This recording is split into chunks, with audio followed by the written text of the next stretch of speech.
From the NMSU Department of Journalism and Media Studies in collaboration with KRWG, this is the student-produced News 22, where news matters.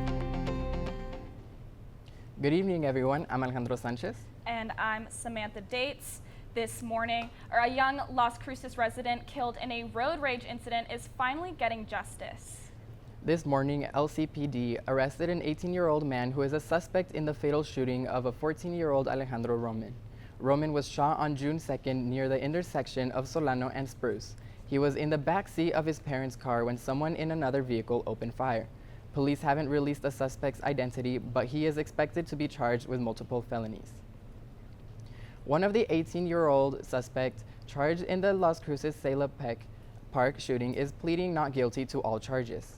In September of 2025, Julia Clark was allegedly killed by the two suspects, Elijah Sombrano and Apolinar Rosales. Rosales is being charged with voluntary manslaughter, tampering with evidence, unlawful carrying of a gun, and resisting arrest. He pleaded not guilty during a hearing on Monday.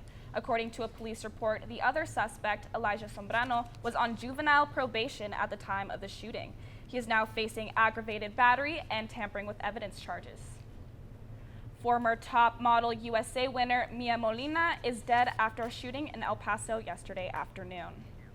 El Paso police officers arrived to the scene to find that 4 people had been shot. 3 people have been confirmed dead as a result of the shooting and identified as 27-year-old Victoria Whitman, 21-year-old Mia Molina, and the alleged shooter, 28-year-old Uriel Ontiveros. The other man injured remains in critical condition and the investigation is still ongoing. And then Carmina is next with the first look at weather. Thanks, guys. Let's definitely take a look how it looks right outside of Moulton Hall here at NMSU campus. If you guys want to go and take a walk, it's definitely the time to do so. Sunset, it's at 7 p.m. Now let's take a look at those numbers. Today we have some partly cloudy skies with a temperature of 86 degrees, with winds going southwest 4 miles per hour and a humidity of 32%. Our dew point is at 53 degrees and our barometer at 29.82 inches. Our high today was of 86 degrees, so no fall weather yet. Our average of 73, our low of 60 degrees, and our high was in 2020 of 95 degrees. And in a day like this, when in 2009, we did have some fall temperatures with 50 degrees. Sadly, we didn't see any rain today, meaning our yearly dew point of 8.17 inches. Now back to the desk. There are many procedures that go into what we eat and use every day. Today, different groups of 3rd graders from Doña Ana County got the chance to learn more about what farmers and ranchers are producing in the agricultural fields. Livestock, plants and animals, and more, which were showcased at the State Fairgrounds. Able to showcase to the students a variety of presentations, gearing all the way from our livestock animals here. We have a calf and a turkey and a cute little one laying down there as well, so 2 calves, as well as plant science. We also have some soil and water conservation, even talking about the wildlife. It's important for us to know all the areas of agriculture and how they play a vital role in our daily lives. This program, called the AG Explorer, provides an opportunity to host an agriculture event in your local area. It's offered but not only to schools, but to any agriculture group who wants to participate. Stay tuned, Carmina will be back with your national weather forecast.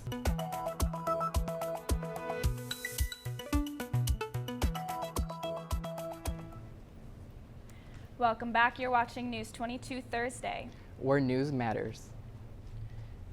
A New Mexico resident has tested positive for the plague. This is the 2nd case in the state this year. While there have been no plague-related deaths in the state this year, you should still look out for symptoms.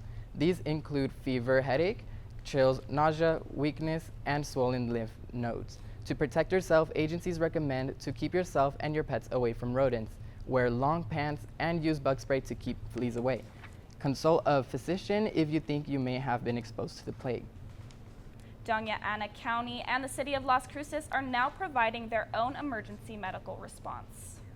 Their contract with AMR ended September 20th after accessing the growing needs for a faster medical response in Las Cruces. AMR provided services to the city for 18 years.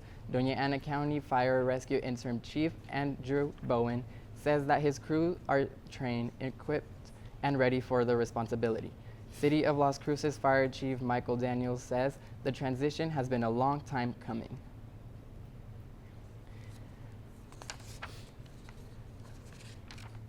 The Atlantic hurricane season is quickly heating up and the stakes are high for the east coast of the United States. Tropical storm Huberto is spinning in the central Atlantic. Meanwhile, meteorologists are watching a disturbance moving through the northern Caribbean that has a high chance of becoming the next named storm by this weekend. It's a complicated forecast because of how the two storms could interact with each other. And then Carmina is next with our national weather forecast. Thanks, guys. We're definitely seeing that storm Humberto hitting the East Coast soon. If anything, there might be two hurricanes forming, Humberto and Imelda. So definitely if you're in the Florida coast, watch out for that. Now onto my next map. Let's see how the rest of the country is going. Seattle is looking at that beautiful 64 degrees. San Francisco 69 degrees and Los Angeles 82 degrees. And all of California seems to have cloudy skies. I hope we get that too. If we move more into the Texas Gulf Coast, we see Houston at 89 degrees. And if we move up north into New York, we see 76 degrees. Now onto my next map. Let's take a look at how that heat is hitting in the States. Now definitely my friends in Arizona are at 100 degrees. My sister is up there, so I hope she's staying hydrated. My friends also right in the Florida coast, right before that hurricane hits, they're definitely experiencing some 90s in there. And that's all I have for your national weather, but stay tuned because I'll be back with your local forecast after the break.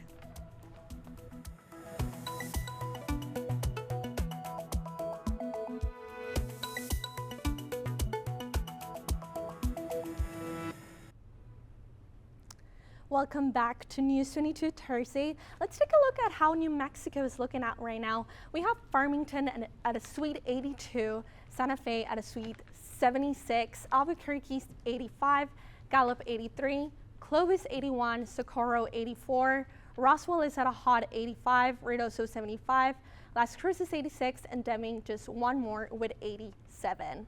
Now let's take a look at how it's going to look tomorrow. In Farmington, we're going to have 77 degrees, Santa Fe 76, Albuquerque 80 degrees, Gallup 72, Clovis 88, Socorro 81, Roswell 88, Ruidoso 73, Las Cruces 85, and Deming 84. In Alamogordo tonight, you guys are going to see a couple of cloudy skies with a low of 71 degrees. And tomorrow, there might be some thunderstorms with a high of 85 degrees. So definitely take that umbrella. In truth or consequences, we're also going to see some cloudy skies with a low of 68 degrees and also some thunderstorms tomorrow. It appears that in the entirety of New Mexico, there's going to be a lot of cloudy skies and thunderstorms. And for Silver City, we're going to have thunderstorms tonight with a low of 63 degrees. And tomorrow, we're also going to look at some thunderstorms with a high of 77. Now in the city of the Cruces, we're going to have some partly cloudy skies tonight with a low of 72 degrees. And tomorrow, there might be some afternoon thunderstorms with a high of 85 degrees. Now let's take it back to the desk for more news. Thanks, Carmina. Shelter pets are getting a second chance this fall season with the Empty the Shelters movement. Summer can be hard on shelter animals, with intakes rising due to seasonal surrenders, unplanned litters, and staffing shortages. From October 1st to 15th, animal welfare organizations are reimbursing adoption fees so that adopters pay $70 or less. Every pet is spayed, neutered, vaccinated, and microchipped, and they're ready for their forever home. And Diego Gallegos is next with sports.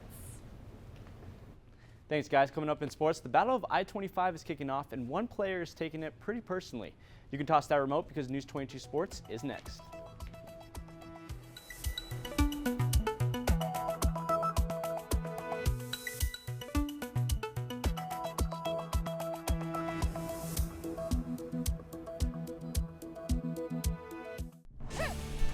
This is KRWG-TV News 22 Sports. For the win! He got it! Welcome back, I'm Diego Gallegos, and let's talk some sports.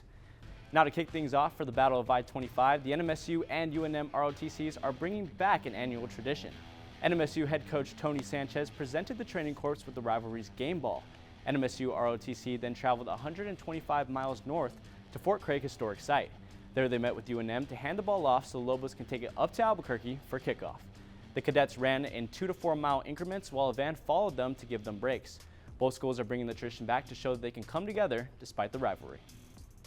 And speaking of the Battle of I-25, this weekend marks the 115th installment of it, and the stakes are higher than ever. This will be the first time since 1992 that both teams will walk into the stadium with winning records. The Aggies have won through tough, bruising defense, holding 2 of their 3 last opponents under 15 points. Meanwhile, the Lobos made national headlines when they upset UCLA through some creative play calling from first-year head coach Jason Eck. The game starts at 2 p.m., so on Saturday, head to University Stadium in Albuquerque or tune into ESPN+. Now sticking on to I-25, one Aggie in particular is taking this hometown rivalry a little more personally. Senior linebacker Tyler Martinez is an Albuquerque native. He spent a lot of his childhood attending games as a Lobo fan, but coming out of high school, he only had a walk-on offer from UNM. He felt insulted by it, and after a year at the New Mexico Military Institute, he made his way to Las Cruces, where he has become one of the Aggies' best players and even a team captain. He received second-team All-Conference last year and led the team in total tackles. Martinez now calls the rivalry personal. He's playing through a hand injury, with his main goal being to prove UNM wrong. And on a quick note before we end off, make sure to follow the News22 socials because we will be bringing you live coverage and interviews of the Battle of I-25. But with that, that's all for sports tonight, so join us for more sports action next week. Still ahead on News22, Carmina will be back to take a look at your 5-day forecast.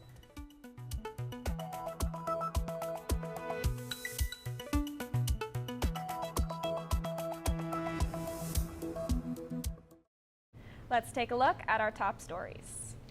LCPD arrested an 18-year-old suspect to have killed a 14-year-old in a road rage incident in early June. They have not yet released the suspect's identity. And today, Doña Ana County third graders learned more about what farmers do in the agriculture field. To wrap it up, now let's take a look at our 5-day forecast. As we can see, the weekend is going to be full of cloudy skies with Friday a high of 85 and a low of 62, Saturday a high of 80 and a low of 57. Cloudy skies on Sunday with 78 high and a low of 57, and going into Monday, Tuesday, partly sunny skies. And that's all for your 5-day forecast. And then that's all for News22 Tuesday. Thank you everyone for joining us tonight. Tune in next week for more news, but don't go too far because Yureli Chinchilla Romero is next with Noticias 22 en Español.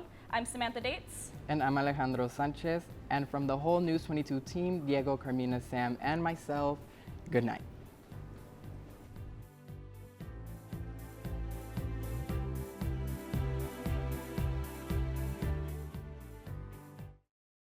This news brief en español is brought to you by Noticias 22, la información más completa de Nuevo México, El Paso y la frontera. Noticias 22. Buenas tardes, mi nombre es Yureli Chinchilla y estas son las breves de hoy con Noticias 22. La policía de Las Cruces arrestó a un joven de 18 años que es sospechoso de la balacera que fue consecuencia de una ira al volante en el cual se cree que causó la muerte de un adolescente de 14 años. El tiroteo ocurrió en junio cerca de una intersección de la calle Solano y la avenida Spruce. Los investigadores identificaron al adolescente fallecido como Alejandro Román, quien se encontraba sentado de pasajero en el vehículo que sus padres conducían. El Departamento de Policía de Las Cruces ubicó el sospechoso de 18 años y lo arrestó esta mañana en la carretera 70 en el lugar comercial.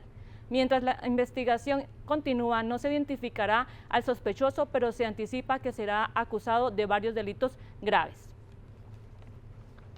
Un sospechoso de 18 años que se encontraba en libertad condicional fue acusado por el tiroteo en el parque Salopec de Las Cruces. De acuerdo al reporte de la policía, Julia Clark fue asesinada hace 15 días por 2 sospechosos, Elisha Zambrano y Apolinar Rosales.